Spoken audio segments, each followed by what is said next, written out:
एक बार एक किसान भगवान से बहुत ही नाराज हो गया। किसान बहुत मेहनत से खेतों में अनाज उगाता और उनकी देखभाल करता था, लेकिन अक्सर उसकी फसल खराब हो जाती थी। उसकी फसल को खराब करने के लिए कभी कभी सूखा पड़ जाता, कभी बाढ़ आ जाती, कभी तेज धूप आ जाती या कभी आंधी। एक दिन किसान ने गुस्से में आसमान की ओर देखकर भगवान से कहा, हे ईश्वर, लोग तुम्हें सर्वज्ञ मानते हैं और तुम्हें सब जानते हैं। आप कहते हैं कि बिना आपकी इच्छा के कोई पत्ता नहीं हिलता, लेकिन मुझे लगता है कि आप कुछ भी नहीं जानते।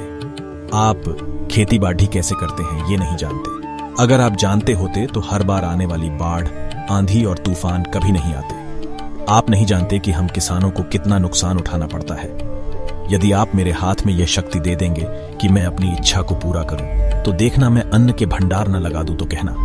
भगवान इस किसान के तीखे वाक्य सुनकर मुस्कुरा रहे थे और वह किसान के सामने प्रकट होकर बोले, मैं आज से तुझे यह शक्ति देता हूं कि तुम अपनी खेतों पर तुम्हारी जैसी इच्छा हो तुम वैसा मौसम कर दोगे। मैं बिल्कुल भी दखल नहीं दूंगा, तुम्हारी इच्छा से सब कुछ होगा। यह जानकर किसान बहुत खुश हो गया। किसान ने अपने खेतों में गेहूं बोया। जब उसे लगा कि उसके खेत को धूप चाहिए तो उसे धूप मिली। जब पानी चाहिए था तो पानी आया। आंधी, तूफान, बाढ़ सब कुछ उसने अपने खेत पर नहीं आने दिया। किसान के खेत में इस वर्ष ऐसी फसल हुई जैसी कभी नहीं हुई थी। हरी भरी फसल देखकर वह बहुत खुश हो गया और सोचा कि अब मैं भगवान को दिखाऊंगा कि मैं शक्ति का सही उपयोग कर रहा हूं। उसने सोचा कि मेरी सफलता देखकर उन्हें अपने नियम बदलने पड़ेंगे। कुछ दिनों में फसल कटने के लिए तैयार हो गई। किसान बहुत उत्सुकता से फसल को काटने लगा, लेकिन जैसे ही वह गेहूं की बालियों के पास गया, वह अपना सिर पीटकर रोने लगा। गेहूं की एक भी बाली के अंदर गेहूं का दाना नहीं था। सारी बालियां अंदर से खाली थी। किसान बहुत दुखी हुआ और रोते हुए पुकारा, हे प्रभु, तुमने ये मेरे साथ क्या किया? क्या तुमने मुझे कोई सजा दी? भगवान ने कहा, पुत्र, ये होना ही था।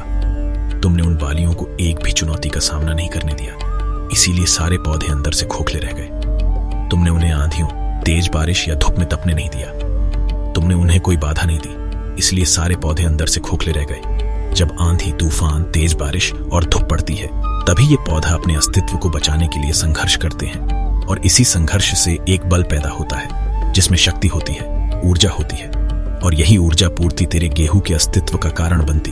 तूने उन्हें कठिन परिस्थितियों से गुजरने ही नहीं दिया जहां उनके अस्तित्व का जन्म होता।